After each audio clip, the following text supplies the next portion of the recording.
የሚቻለው የለም። ሁለተኛ አይደለም፣ ሶስተኛ አይደለም፣ አይጨምርበትም። ብቻ ለዘላለም የሚኖር አንድ ነው እንጂ የማይታወቅ የተሰወረ አይደለምና። ሁሉን የያዘና ከፍጥረትም ሁሉ በላይ ስለጠና መሆኑን በኦሪትና በነቢያት ስለተመነ ያወቅነው እንጂ የጌታችንና የመድኃኒታችን ኢየሱስ ክርስቶስ አባት እግዚአብሔር አንድ ነው።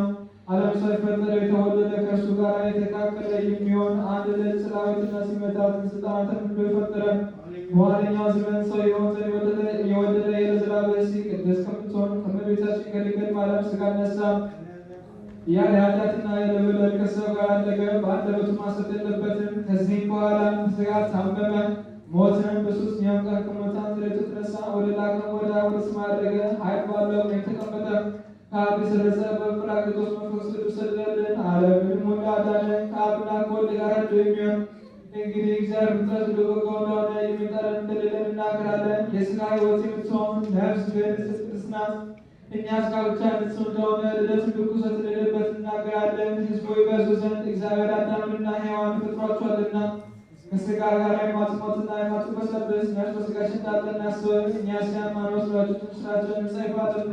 መለየታቸውንም ሁሉ መለወጣቸውንም እነርሱ በእኛ ዘንድ የረከሱ ናቸውና ዳግመኛም የሞቱ የጻድቃንና የኃጥአን ትንሣኤ እንዳለ እናምናለን። ሁሉም ለሥራው ፍዳውን የሚቀበልበት የፍርድ ቀን እንዳለ እናምናለን።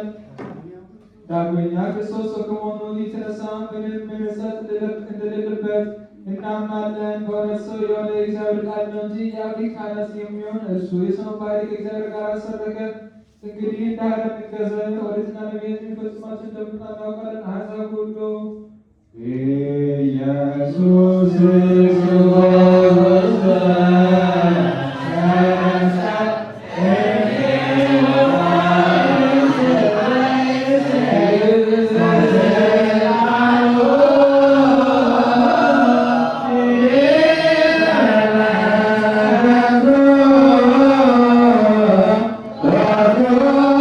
Yeah.